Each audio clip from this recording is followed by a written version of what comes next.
Could the god of the underworld beat the god that can shake the earth to its core? Would the god of war stand a chance against the goddess of war? All will be revealed in today's introduction to the great Greek masters of the universe. Number 20. Morpheus, the god of dreams. Okay, so when it comes to outright power, we're sure some of you are going to disagree with us today on a few matters. Nonetheless, it's not as if Greek gods were always busy having celebrity death matches. When it comes to who was boss, there's room for debate. For instance, who was more powerful, old Morpheus, who could get into your dreams and control them? That's not a bad power if you want to mess with someone's head. Or was his father Hypnos more powerful, since he was the sleep god, albeit a gentle kind of god? We guess Hypnos wins. We mean the god tricked Zeus not once but twice. He put the king of the gods to sleep, for God's sake. That's some accomplishment.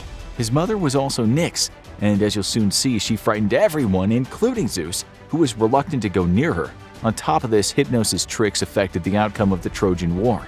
So with this in mind, his son Morpheus might not have been as powerful. Still, he didn't just make people dream about their teeth falling out or milking blue cows. He was important because he sent messages from other gods into people's heads via their dreams. If you've seen the movie Inception, you'll know this is a pretty good trick. We like Morpheus, he was a good god. We're not so sure about this next god. Number 19. Tartarus, the god of the abyss. The underworld was a busy place, and we'll come back to it again today. But we'll start with talking about a place below the underworld called Tartarus, which is the name for a god and also a place. Tartarus is actually one of humanity's first depictions of a kind of hell, a dark and gloomy place where you certainly don't want to end up. Some of the titans were sent there, and the wicked could find themselves condemned down there too. In ancient Hebrew texts, Tartarus also pops up. It was the place where fallen angels ended up. If you want to know where the place is, just look to Zeus, because he once said it was as far beneath Hades as heaven is above earth. To give you an example of just how badass Tartarus was, take a look at his son, a magnificent monster if there ever was one, and that was Typhon. Typhon was a winged serpent who wreaked havoc in the heavens and almost once knocked Zeus off the top spot in one of the great battles of Greek mythology. Zeus had his hands full, but he knocked Typhon flat on his winged back after blasting thunderbolts at him. Typhon went on to have a few monsters of his own, so we can say this family line was trouble, and it all started with the big man Tartarus. Okay, so who else was so darn powerful that he could rustle up thunderbolts for Zeus to fire? Number 18. Hephaestus, god of the forge. When we tell you that we're putting a blacksmith next on the list, we'll forgive you for wondering why the hell he gets to go above Tartarus. As we said, this is no regular contest, and also, he wasn't just a regular horseshoe-making kind of guy. He was the son of Zeus, and by God did he have some great powers. It was Hephaestus who fashioned the weapons that the gods used, and we mean a lot of them. He was basically the equivalent of all the world's militaries meshed into one. He sat in his palace on Olympus coming up with new ideas as to how to make the best weapons, which included Hermes' winged helmet and Achilles' amazing armor. Pity about that whole heel thing. As we said, he can make thunderbolts too, but in most stories, it was the Cyclops who first made them for Zeus. On top of that, he created the first human woman in Pandora. You might have heard about her box. She opened it and it released all the evils in the world. So yeah, this guy was no regular blacksmith. There are different accounts though as to what happened to him. None of them are really very good. One of them consists of his own mother, Hera, throwing him out of the heavens because he was lame, physically lame. Another account had Zeus throwing him down to earth after Hephaestus tried to help his mom after Zeus came on a bit strong with her. Zeus was renowned for his wayward actions with women. The good news is that Hephaestus' exile didn't last and he eventually got back up to Olympus. Another interesting part of the story is that he once had a relationship with the goddess of love and lust and beauty, Aphrodite. As could be expected with this goddess, she cheated on him numerous times with mortal men and also a god named Ares, who we'll feature soon. Now for the strong men of the gods. Number 17. Atlas, a very strong dude. There were gods and there were the Titans, and the Titans were in fact gods, but they were there before the classical Greek gods we're mostly talking about today. The Titans fought with the classical gods over a period of 10 years, after which the gods won. The battle, or series of battles, was called a Titanocemy. Many of the Titans were then banished to that place you've already heard about, Tartarus. That's the short version of the story, at least. Atlas was one tough Titan. He was also the brother of Prometheus, the Titan that stole fire from the gods and gave it to us humans, so we could basically kick off civilization. You have him to thank for this video today. Atlas wasn't the most powerful Titan by any means, but he was incredibly strong. That's why he gets a mention here. In fact, when that war was lost, instead of being sent down to hell, he was forced to carry the celestial spheres on his back for eternity. Now that's a lot of weight to carry. This next god is just cool, maybe the coolest god of them all. Number 16. Hermes, the herald of the gods. If the gods wanted news, and news was very important, they could rely on Hermes as a messenger to get it to them. Hence, he was the herald god. He was also called the god of nature, farmers, travelers, merchants, human heralds, sailors, and even thieves. On top of that, he was said to be the god of the road between the under and the upper world. He was a complicated god, and there are many stories about him. One of these stories includes him stealing some cattle from the mighty god Apollo, who we will also talk about later. Hermes, then just a kid, hid the cattle in a cave, and he turned the hooves of the animals into winged shoes so that he could take them to any place at incredible speed. Apollo, of course, was less than pleased when he caught Hermes out. He took the boy to Zeus to face the music, and all Zeus did was laugh. He thought Hermes had been pretty smart, and so he didn't punish him at all. Hermes kept those magic shoes, so he could easily move between Olympus, Hades, Tartarus, and Atlantis. When news needed to get somewhere, he was the man to send it, and that included delivering messages from Earth to the heavens. He was kind of like media and social media in the godly realm. And as you know, media and social media are pretty powerful tools. He was tricky too, just like any media magnate is today, sometimes using his trickery down on Earth, such as when he got behind the Greeks in the Trojan War. As for his love interests, you won't be surprised to hear he had the hots for Aphrodite. Who didn't? She rebuffed his advances at first, so Hermes went to Zeus for some help. Zeus sent an eagle to steal Aphrodite's sandal, and it ended up in the hands of Hermes. Long story short, she went in search of the missing shoe, and the outcome was some lovemaking and later a child named Hermaphroditus. It's a cool story, but in other tales, Hermes certainly shows his dark side to women. This next god was perhaps a bit nicer. Number 15. Artemis, goddess of hunting, nature, and chastity. Artemis was the daughter of Zeus, the twin sister of Apollo, and she became the patron goddess of girls and all young females. She was also a kind of protector to women during childbirth, which, let's face it, was very important back in those days. When she was just a kid, you could say that she was pretty spoiled, being the daughter of the big man. One story says when she was just 3 years old, Zeus had a chat with her and asked her what kind of things she wanted in life. Part of her reply went like this: "Pray give me eternal virginity, as many names as my brother Apollo, a bow and arrow like his, the office of bringing light, a saffron hunting tunic with a red hem reaching to my knees, 60 young ocean nymphs all the same age as my maids of honor." She also asked for a bunch of rivers and all the mountains in the world. Then she added, "I'll take some cities too, but I'll let you decide which ones." She was given the bow, a silver one made by the Cyclops. If you don't know who those guys are, they were those one-eyed giants who were more than capable blacksmiths. With that great bow, Artemis became the goddess of the wild hunt, which again was a big deal back then. She helped the Trojans in the Trojan War, being mentioned in the Iliad as the archer goddess and the goddess of the loud hunt. She's also notable for killing the giant hunter named Orion, after he either tried to force himself on her or possibly one of her followers. As you know, Orion ended up becoming a star constellation. This goddess was so special that humans in real life built a massive temple for her, which took 100 years to finish and became one of the 7 wonders of the ancient world. Number 14. Nike, the goddess of speed, strength, and victory. Long before she came before the words Air Jordan, Nike was one hell of a goddess. During that 10-year fight with the Titans we told you about, she was one of the first to give her support to Zeus. For that, she got to sit next to him on the throne. This girl was all about winning, and Zeus knew to keep her close. The Roman version of her was Victoria, from where we get the word victory. Her story is a bit complicated since over the years she's been talked about as if she was the goddess Athena, but it seems at some point she became her own goddess. Details are a bit scant as to what exactly she did besides making people win, but one text states she will not live apart from Zeus, nor go except where the god goes before them, but they sit forever beside heavy booming Zeus. It's said that when Typhon was giving Zeus a really hard time close to the end of the Titanochemy, it was her who told him many of the gods had already given up, and if Zeus wasn't careful, all the gods could kiss Olympus goodbye. She then told him to get those thunderbolts ready. So whether you were a god fighting or a mortal fighting, you really wanted the loyal Nike on your side. Not exactly clear what unique power she had, but you definitely needed this goddess on your side in times of war. You also needed this next god. Number 13.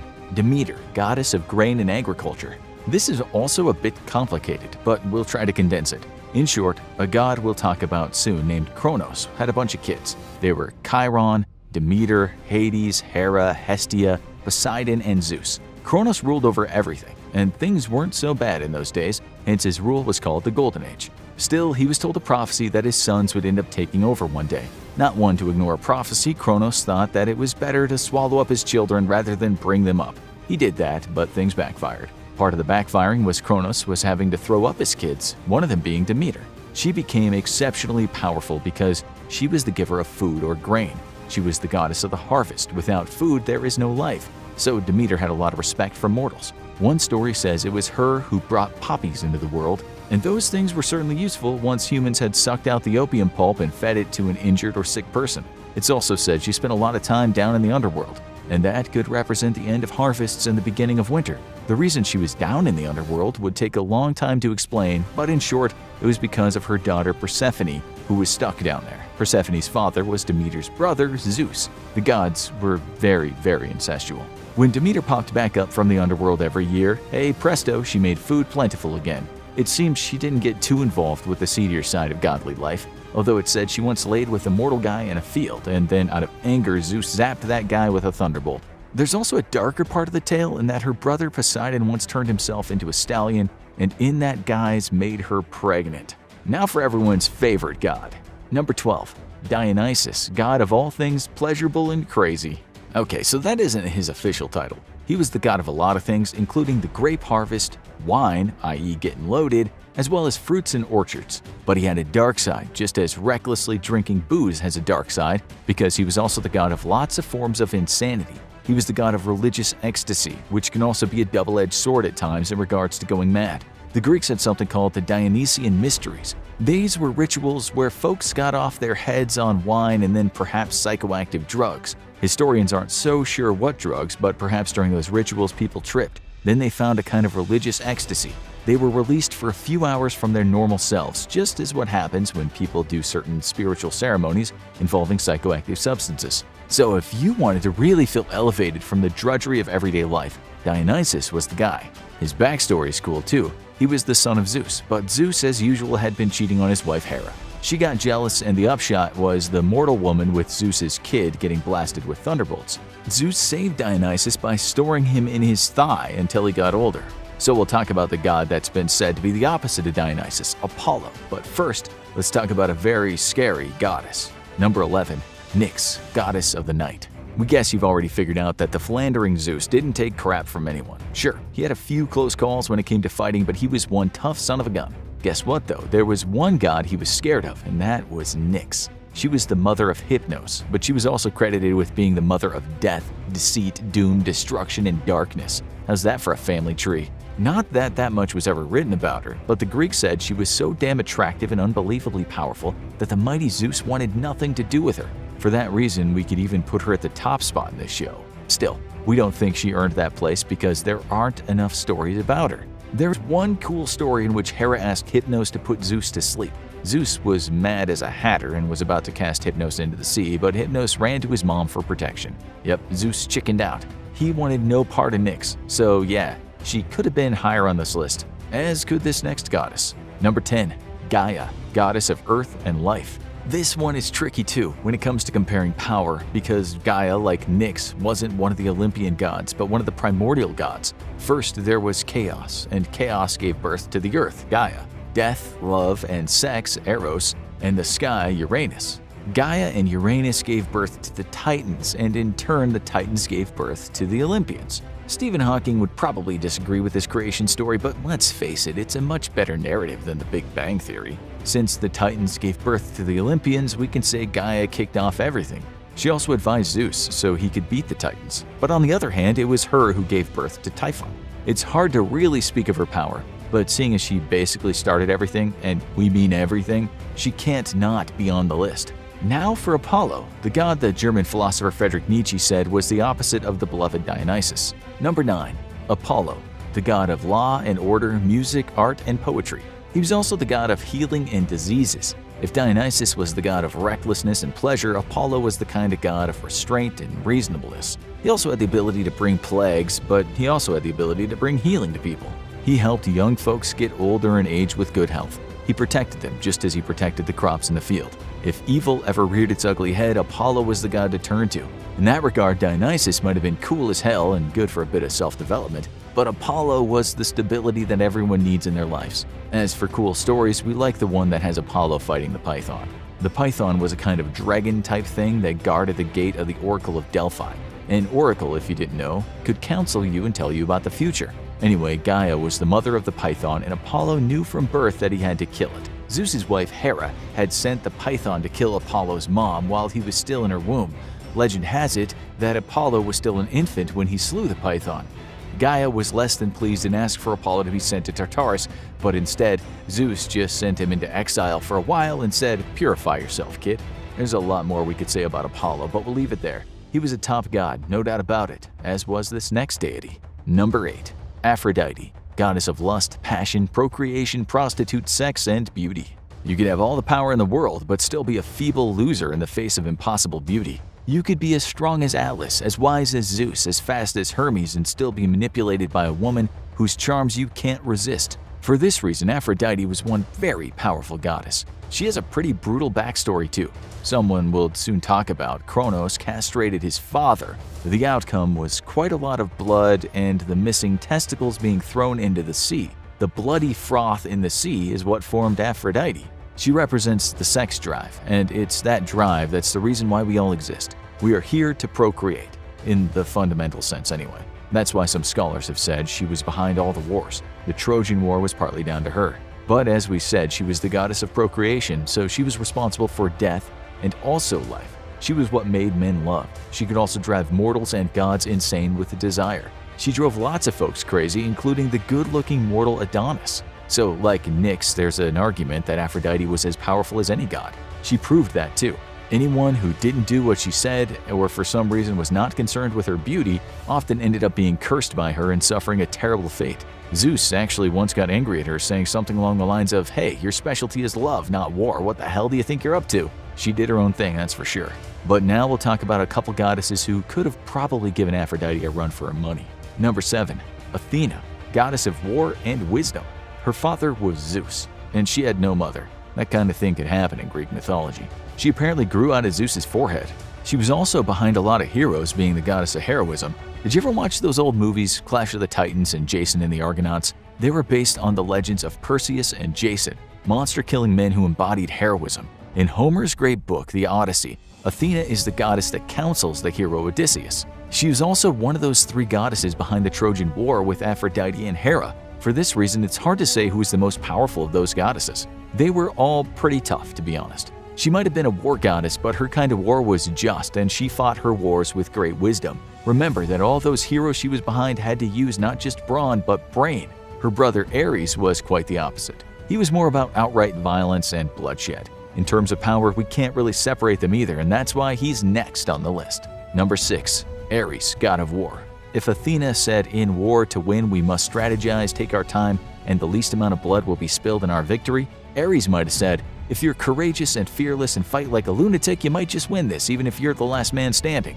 That's why the Greeks said Ares was more in tune with the savage. For this reason, he was often mocked in Greek mythology for being a bit of a jock, a reckless god who always tried to settle things with his fists. He once slept with Aphrodite as she cheated on the great toolmaker Hephaestus, so Hephaestus wrapped them both in a net and then made them look pretty stupid. This is what Ares' father Zeus once said to him: "Do not sit beside me and whine, you double-faced liar. To me you are the most hateful of all gods who hold Olympus. Forever quarreling is dear to your heart, wars and battle. And yet I will not long endure to see you in pain, since you are my child, and it is to me that your mother bore you. But were you born of some other god and proved so ruinous?" Was this savage more powerful than his sister? We think not. They can share the same place on the list. We'd love to tell you that in the real world, the Athenas are more prominent than the Ares, but we'd be lying. Brute strength has outdone wisdom many, many times. Number 5. Hera, goddess of marriage, family, women, and childbirth. Hera was the sister and wife of Zeus. So even if you doubt her power, she was married to arguably the most fearsome god of them all. But we'll come to that matter soon. As the stories go, she fell in love with her brother at a young age, but Zeus wasn't exactly a faithful sort of guy, and we're not sure the Greek gods had anything close to a prenup. Zeus cheated on her time and again, with gods and with mortals. His offspring was pretty impressive to say the least, but this made Hera very jealous, and also very vindictive toward the people that Zeus got it on with. To be fair to them, turning down Zeus was never an easy option.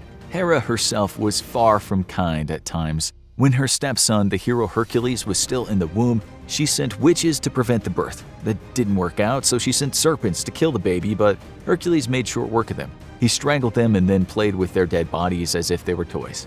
He's only not on this list because his mom was immortal, but suffice to say Hercules was a handful when it came to scrapping. Hera doesn't come across as being the most powerful of the gods, but you sure wouldn't want to get on her wrong side. She was very cunning, and if she plotted against you, it was trouble. Now let's talk about her very tough father.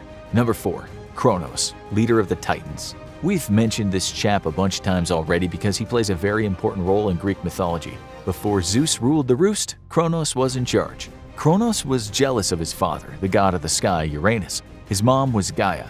It's a long story, but what you need to know is that Gaia told Kronos and his brothers to attack Uranus. Only Kronos did, and he did it with a sickle, castrating him. From blood in the ooze, Aphrodite and others were formed. Uranus was understandably a bit peeved by this, and so he called his sons Titans. Kronos then married his sister Rhea, and the two ruled the heavens and earth together. But as you know, he was told that one day he'd be overthrown by his own kids. So he did what anyone would do, and he swallowed them. When Rhea had her last kid, Zeus, Kronos said, "All right, hand him over, it's swallowing time." Rhea wasn't really keen on this idea and instead handed him a stone covered in swaddling. It seemed Kronos, as powerful as he was also a bit stupid, because he fell for that, and he swallowed the stone thinking it was the baby. Zeus grew up in a cave, and when he got a bit older, he gave something to Kronos to make him throw up. Out came Zeus's brothers and sisters one by one. In time, his brother Poseidon got his trident, and his brother Hades got his helmet of darkness. Zeus got his thunderbolts. Now it was time to fight. As you know, Kronos lost the war. He might have also been castrated by Zeus, but that's debatable. He did get sent to Tartarus, but Kronos still deserves to be in this place. He ruled over everything for a time, and that 10-year war was no walk in the park for Zeus and the others. Still, he lost, so let's move on. Number 3. Poseidon, god of the sea, storms, and earthquakes. The ancient Greeks knew very well that one thing that could shatter everyone's life was the earth itself. When it quaked, it destroyed, and it was Poseidon that could shake the earth. He also ruled the seas, which the Greeks also feared, especially when Poseidon decided it was storm time. You can't really get any more powerful than that. He was also the god of horses and created the great winged horse named Pegasus. Still, we should mention that when he once went to battle with Athena, he lost, so we'll forgive you for telling us we're wrong here. However, being an earthshaker is just such a good superpower. Like Zeus, Poseidon had more kids than he could count. Many of them monsters and savages. That was probably a genetic thing because catch Poseidon on the wrong day and he could be a complete psychopath. Annoy him and you could forget your ship ever getting to its destination. Then again, the way the Greek gods acted, they were all a bit mentally unhinged by today's standards. All in all, Poseidon could pretty much destroy the land and make water deadly, so we're leaving him at number 3. As for 2, here goes. Number 2. Hades, god of the underworld. If you're going to give credit to the devil for having a fair bit of power, you gotta give credit to Hades too, since they both ruled over the underworld. Still, bear in mind, if you're gonna give credit to the devil for having a fair bit of power, you have to give credit to Hades too, since they both ruled over the underworld. Still, bear in mind that the Greek underworld wasn't hell, that was Tartarus. This makes all 3 of them very powerful. Hades wasn't a bad god, even though we tend to think of the underworld as a bad place. But he was feared because he took no crap from anyone. If you went down to see him, you weren't getting back, not usually. For this reason, the Greeks were incredibly scared of Hades and didn't even like to mention his name. If anyone tried to cheat death, they would feel Hades' wrath, and by God, no one wanted that. Sisyphus tried it, and he ended up having to push a ball of rock up a slope for eternity. And that's why we now call futile things Sisyphean, a hard, never-ending task like moderating Twitter. Hades could be one powerful dude, if he wanted to be. It was written that if he felt like it, he could split the earth in half. If you don't believe us, here's some ancient text about him. Hades splitting open the earth to reach Persephone crashed towers and shook towns to their foundation. It amazed Hephaestus and frightened the Cyclops. It shocked Athena, Artemis, and Persephone and frightened Aphrodite. It frightened the sky and caused the stars to move out of their courses. Seriously, would anyone mess with that? All we're gonna say now is that if for some reason Hades, Poseidon, and Zeus got in a fight, there'd be nothing left except chaos. Why then do we have Zeus in the number 1 spot? Number 1. Zeus, the king of the gods and the sky. There's actually some ancient Roman poetry that has Zeus saying, "My rank is no greater than Hades. I hold court in the sky, another rules the sea, and one in the void." Humans and the gods were all scared of Hades and were happy about the fact that he spent his time down below. Zeus understood his power, but Zeus at the end of the day just had more influence in the goings-on in the world and heavens. Still, Zeus was hardly a moral character, sleeping around with just about everyone and anything, and sometimes coming down too hard on people. You can argue that Hades was a better god, but at the end of the day, Zeus was pretty just at times, and he was supremely intelligent. If things really went to hell, you could rely on Zeus to sort things out. Hades and Poseidon, meanwhile, might sit back and just let things happen. As we said, the Greeks did fear this kind of fight. If those three fell out, it would mean the end of everything. But an all-out fight wouldn't happen because Zeus would know better. He was the king for a reason. His rulership was contested from time to time by other gods, but Zeus remained on the throne.